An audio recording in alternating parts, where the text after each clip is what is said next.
Boa tarde. Hoje nós vamos continuar aqui aquele nosso bate-papo sobre marketing de performance. Hoje eu estou contando aqui com o meu colega, o Rodrigo, que vai estar me ajudando a falar para vocês sobre o onboarding, que é todo o processo de entrada de relacionamento do seu cliente com os seus canais digitais. Vamos lá?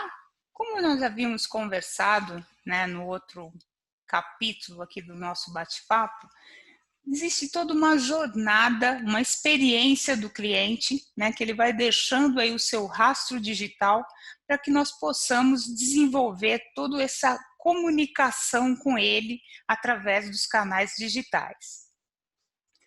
A primeira coisa que você precisa fazer para que esse caminho, essa jornada do cliente seja uma jornada, digamos, feliz, em que ele se sinta realmente satisfeito em contatar a sua empresa, é entender o perfil do seu cliente, né? Onde eles estão, qual a idade, sexo, classe social, nível de escolaridade, quais são os interesses dele, os tipos de consumo que ele tem, enfim, o comportamento dele em redes sociais, uma visão que te dê a imagem desse cliente.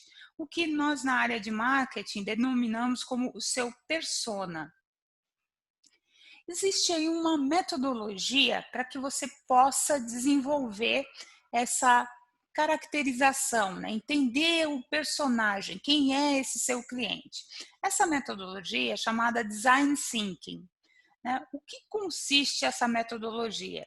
É uma forma de você tentar, através de uma discussão com as várias pessoas que têm contato e se relacionam com o seu cliente, para tentar extrair delas essa experiência, né? Essa visão de como é o seu cliente, como ele se comporta, qual é o caminho que ele faz para adquirir os seus produtos, os seus serviços. Nessa etapa, né, de entendimento de quem é o perfil do seu cliente, essa metodologia ela tem alguns passos, né? O primeiro passo é você empatizar. O que seria isso? É você ser empático, você se colocar no lugar do seu cliente. O segundo passo é definir e tentar analisar essas descobertas que você faz quando você se coloca no lugar do seu cliente. A etapa de idealizar é exatamente você pensar no qual seria o caminho mais fácil, mais simples, o quanto o seu cliente se sentiria, digamos, mais satisfeito fazendo um caminho novo, um caminho otimizado. Uma vez que você consiga desenhar essa nova forma do seu cliente entrar em contato com a sua empresa, aí você vai prototipar, tentar desenhar um protótipo disso.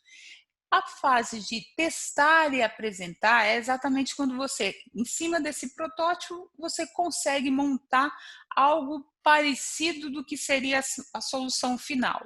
E aí sim, você vai ter digamos, um protótipo, um exemplo de como seria esse novo caminho, essa nova trajetória do seu cliente com os seus canais digitais.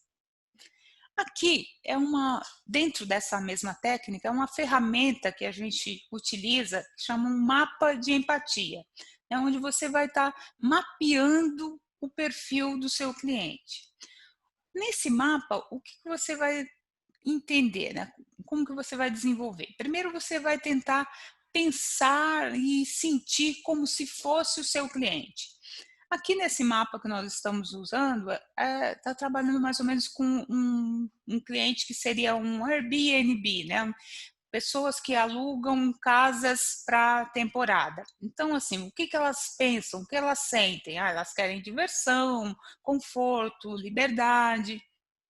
Né? O que essas pessoas ouvem, né, para tomar essa decisão? Dicas, elas procuram os melhores hotéis, opiniões de influenciadores, né, o que elas veem, né, elas vão olhar, enfim, a localização, a cidade, como que elas falam, né, o que elas fazem para ir tomar uma decisão em relação, né, a alugar digamos, essa casa para passar a temporada. A indicação de amigos, elas querem conhecer lugares novos.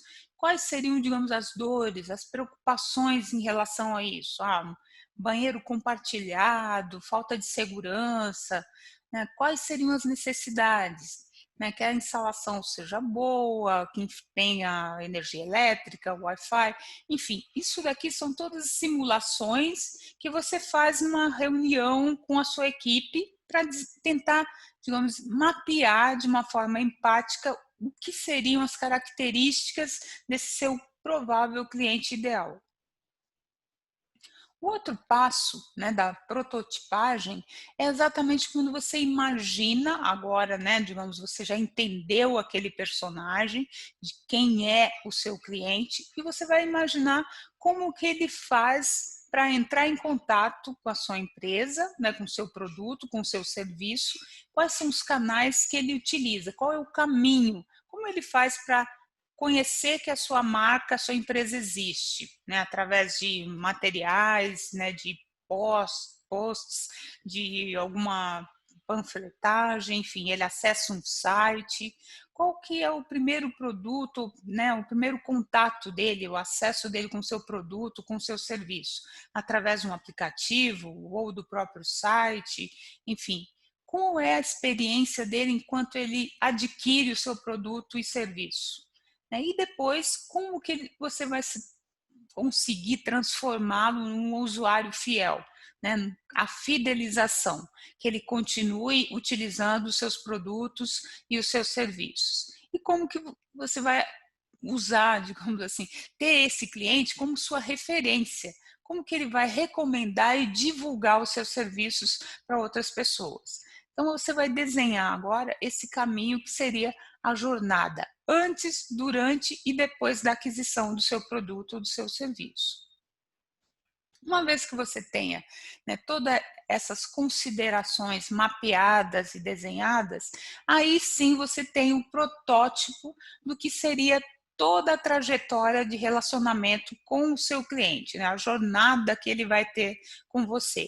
Desde os primeiros contatos, como que ele conhece a sua marca, né, se são através de exibições online, de sites de busca.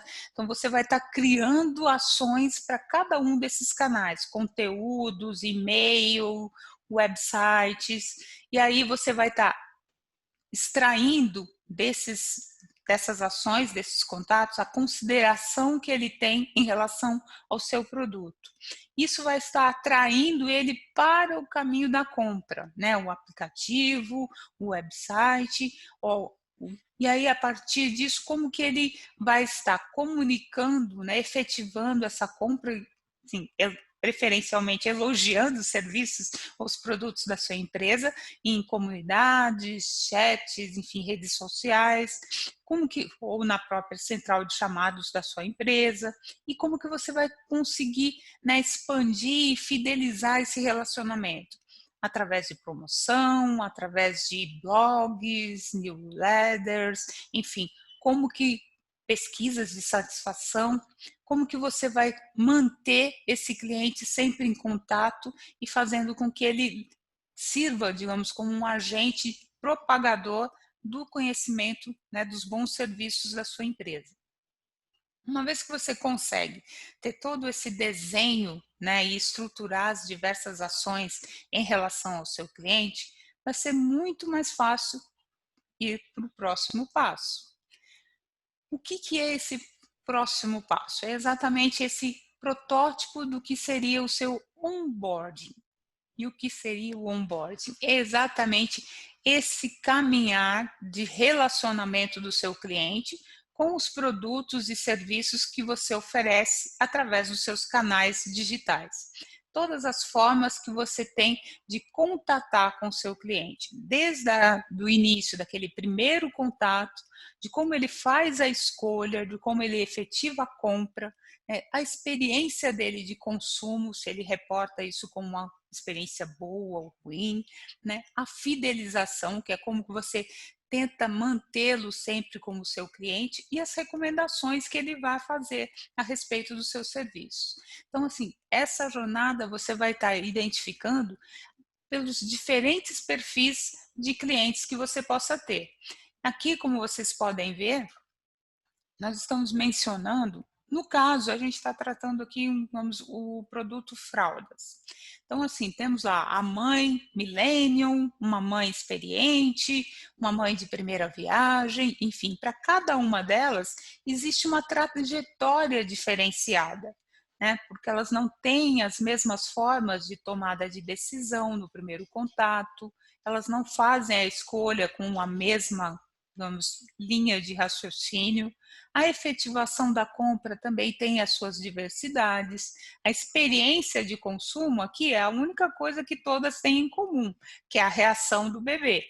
E a fidelização também vai mudando de acordo com o perfil do cliente. Isso permite que você crie, digamos, conteúdos e ações diferenciadas, específicas para cada perfil de cliente. Por isso é tão importante você entender quem é o seu cliente.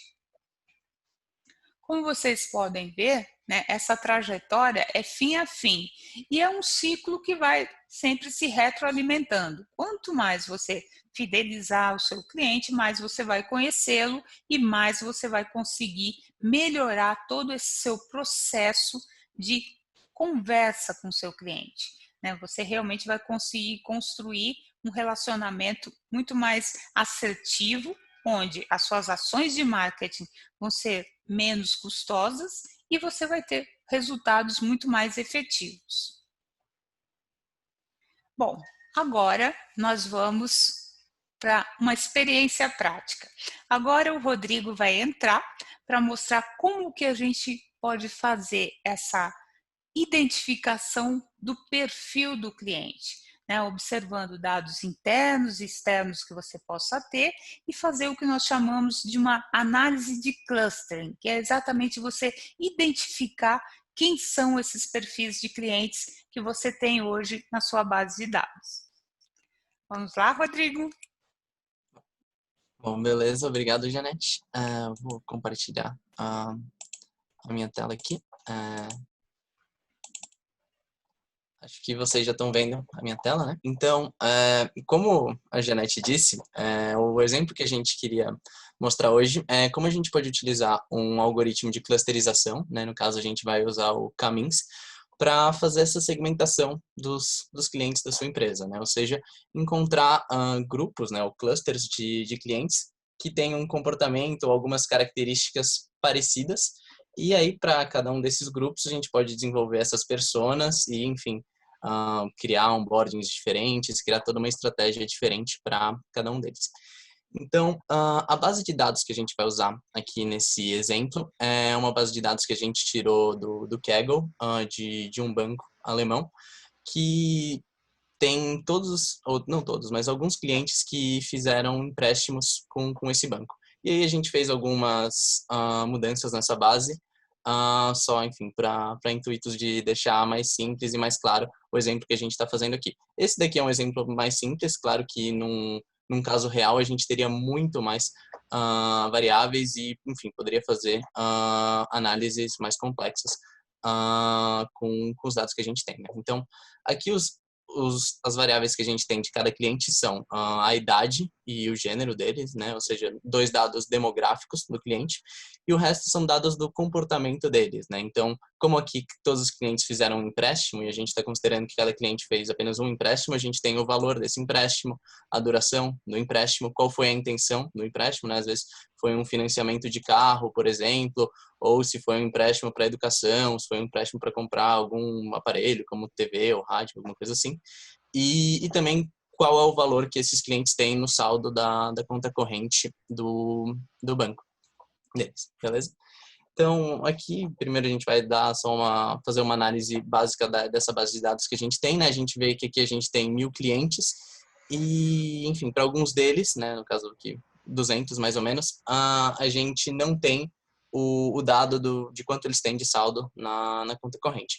E quando a gente cria modelos, não só de clusterização, mas diversos modelos, essa é uma situação bastante comum na qual a gente se encontra, né? A gente nem sempre vai ter todos os dados que a gente quer de todos os clientes, porque, enfim, esses dados podem vir de fontes diferentes, e, enfim, a gente não conseguiu esses dados para algum certo grupo, e, enfim, essa é uma situação com a qual a gente vai ter que lidar, né? Mas antes eu queria aqui só dar um passo a passo de quais são as etapas que a gente vai passar para fazer essa análise, né? Então, primeiro a gente vai fazer uma exploração inicial e, enfim, uma visualização dos dados só para a gente entender basicamente como que é a nossa base de dados, né? Como são os nossos clientes, né? Como a Janete falou, é uma parte bastante importante. A gente precisa entender quais são os nossos clientes antes de, enfim, partir para a aplicação de algoritmos, né? E, enfim, essa análise inicial também vai nos ajudar a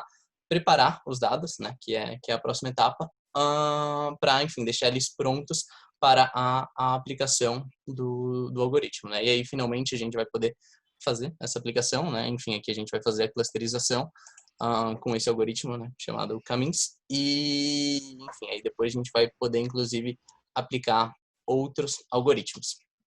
Então, começando aqui pela análise exploratória, uma primeira coisa que a gente pode fazer é plotar histogramas para as variáveis quantitativas, né? Enfim, só um parênteses aqui que as variáveis quantitativas são aquelas que a gente consegue medir através de escalas numéricas, né? Como a idade, o valor dos empréstimos, né?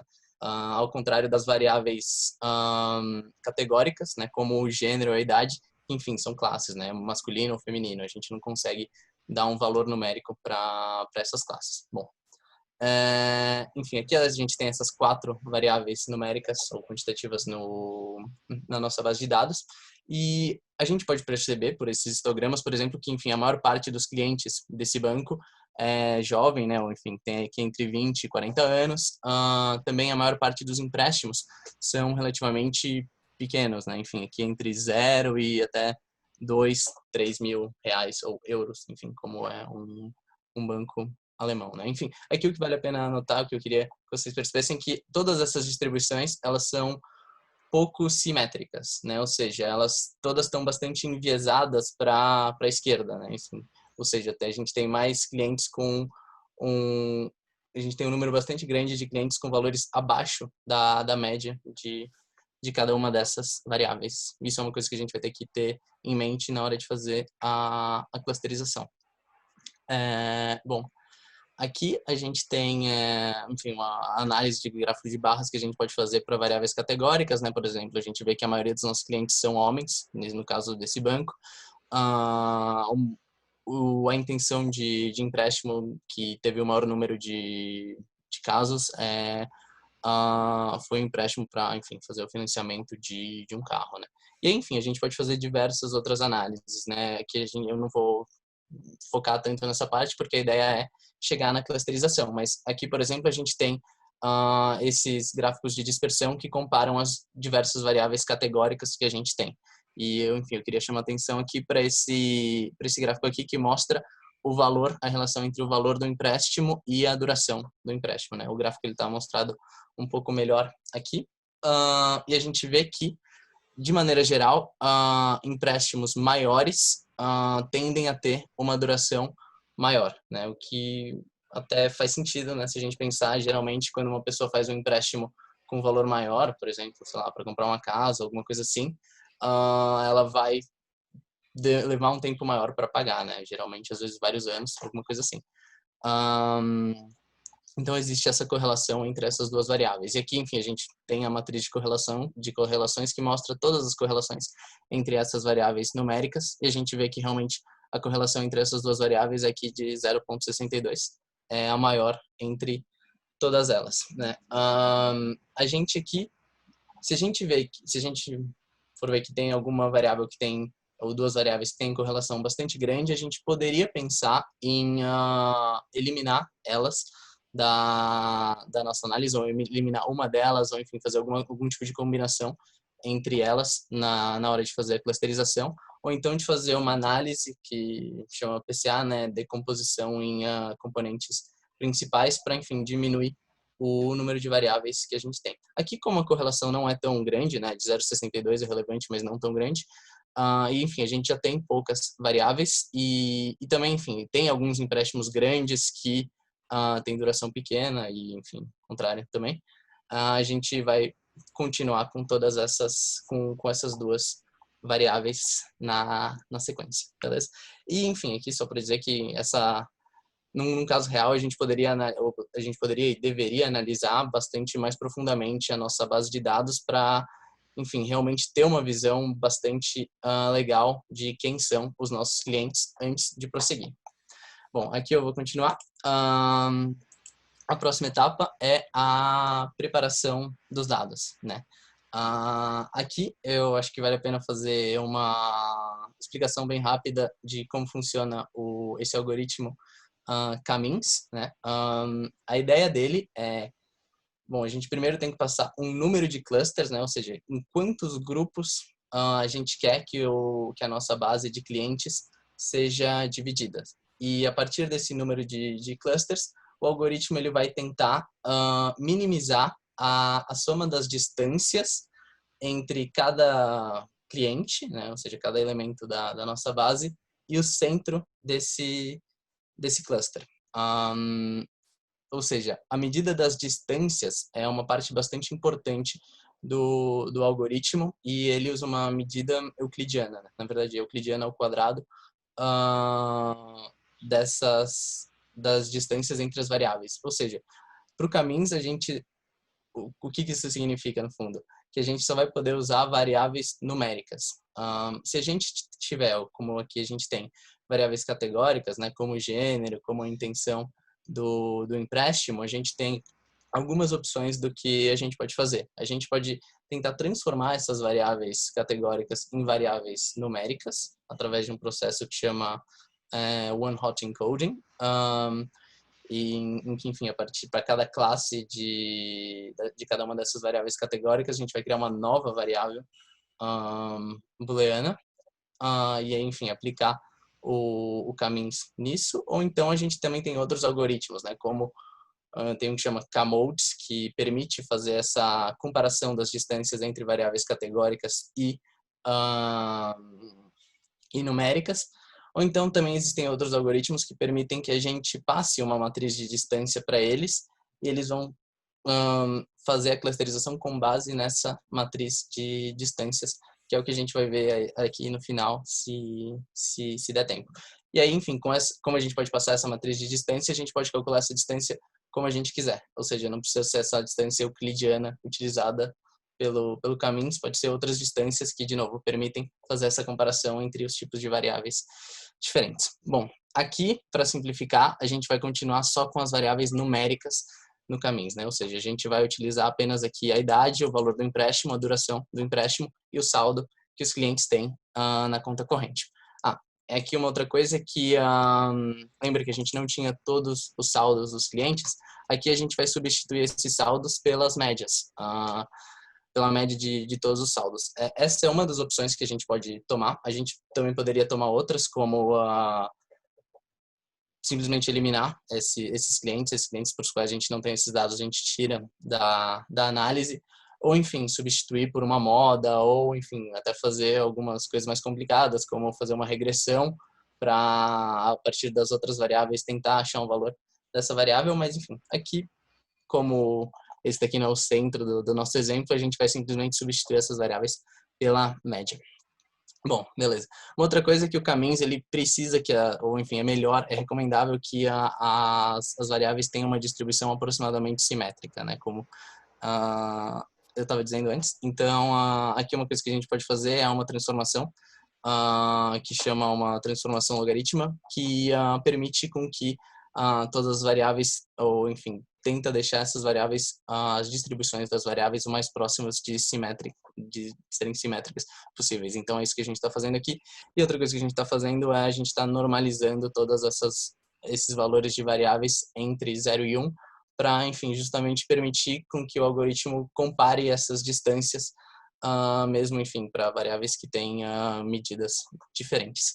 Beleza? Então, depois de fazer essa preparação dos dados, a gente pode partir para a clusterização, né? Mas uma coisa que a gente ainda precisa fazer é definir quantos grupos ou quantos clusters a gente quer, né? Lembrando que o K-means, ele recebe esse número de clusters como uma das entradas que a gente precisa dar. E, bom, para isso existem diferentes métodos. Uma das coisas que a gente pode fazer é simplesmente pensar do ponto de vista de negócio, né? Como os exemplos que a Janete estava dando. Eu tenho uma mãe que é de um tipo, uma mãe que é do outro tipo, então, sei lá, eu tenho 4 tipos de mães, então eu vou querer que o algoritmo crie 4 clusters diferentes.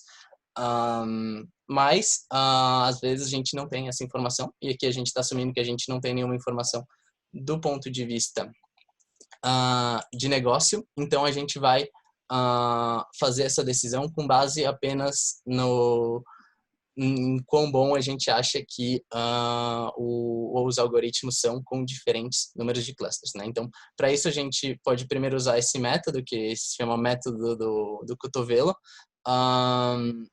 no qual, basicamente, a gente vai criar um modelo de clusterização, caminhos, com diferentes números de clusters, né? Então, vai criar com 2, com 3, com 4, com 5 e assim por diante.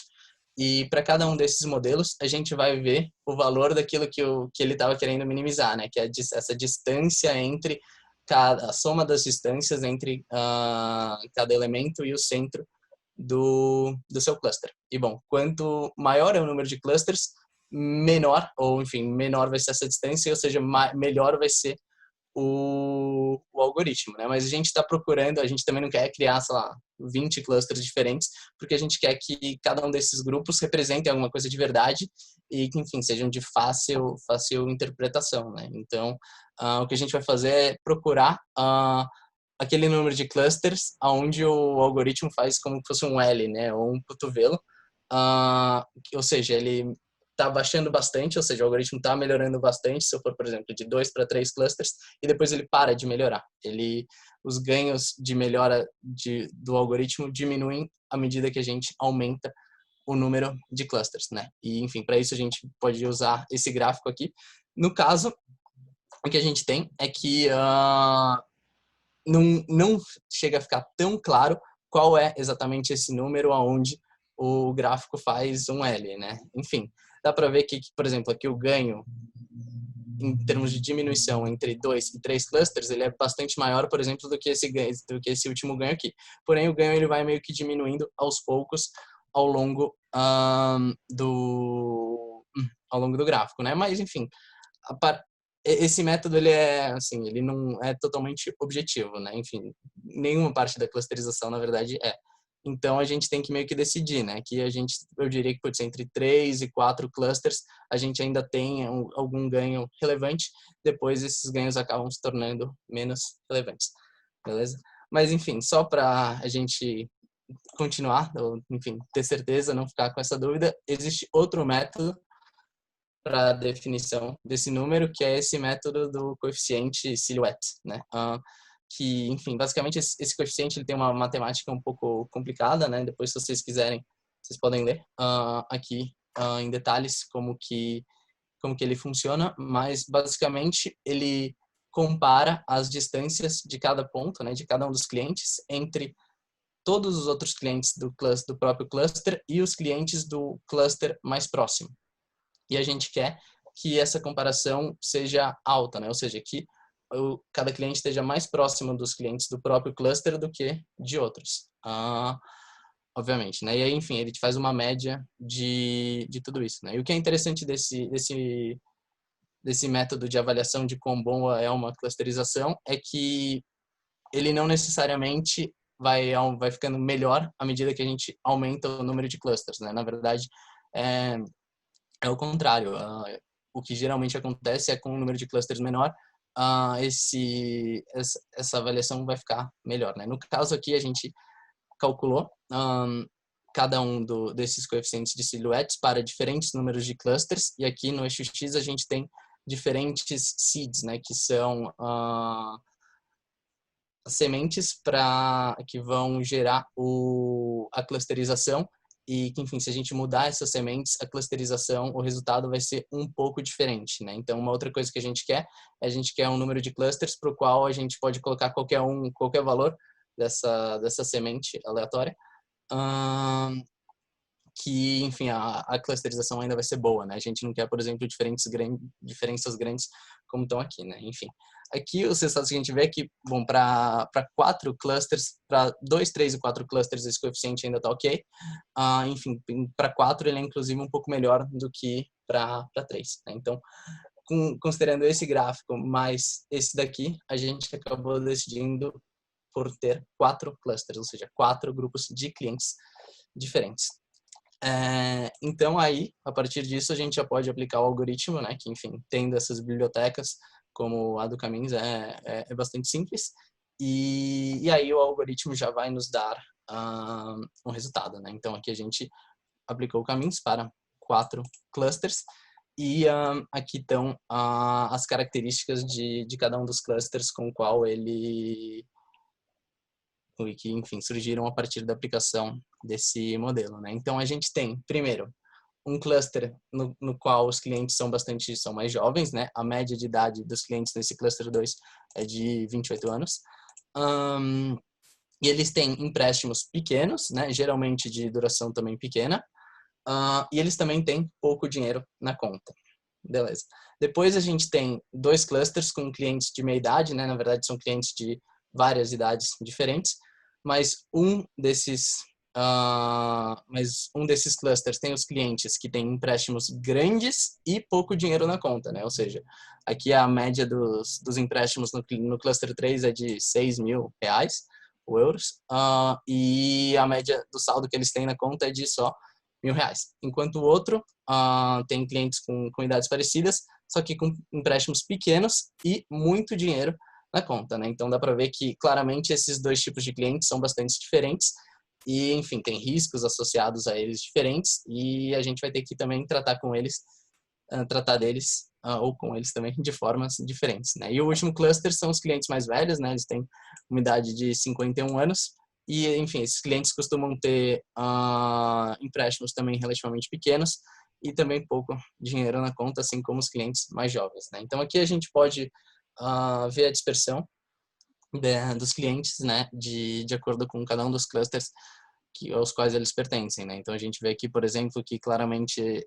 a gente tem esse cluster 1 com os clientes mais de maior idade, né, enquanto esse cluster 2 tem os clientes de menor idade, e ambos aqui têm durações de empréstimos ou valores de empréstimo também relativamente pequenos. E aqui no meio a gente tem aqueles 2 clusters diferentes que vão variar de acordo com o valor ou a duração dos empréstimos deles, beleza? E, enfim, a partir disso a gente poderia criar personas diferentes para cada um desses clientes, né? E tentar entender qual é o comportamento deles de verdade, como que a gente poderia atrair melhor cada um deles, criar onboardings diferentes, como a Janete estava falando. Bom, aqui eu não vou me estender muito, mas só para comentar, existem outros tipos de algoritmos que podem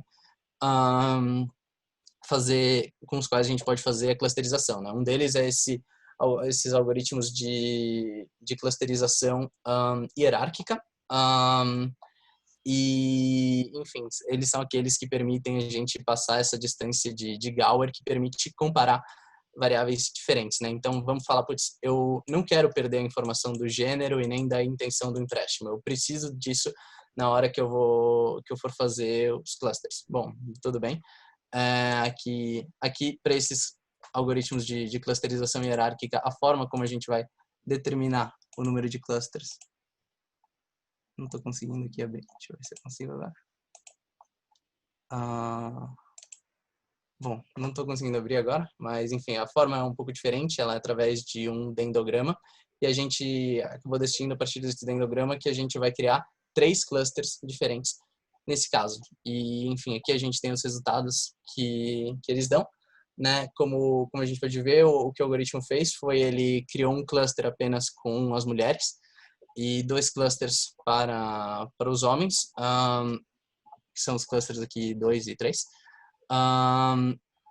E, enfim, um deles tem empréstimos maiores do que o outro, só que, enfim, a duração ela é parecida.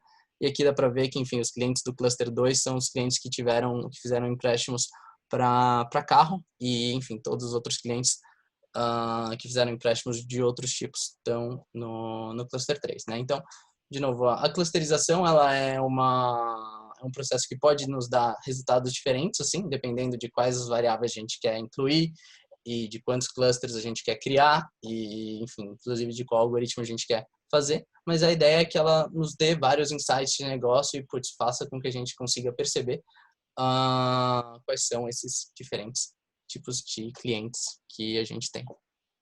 Beleza? Acho que é isso, Janete.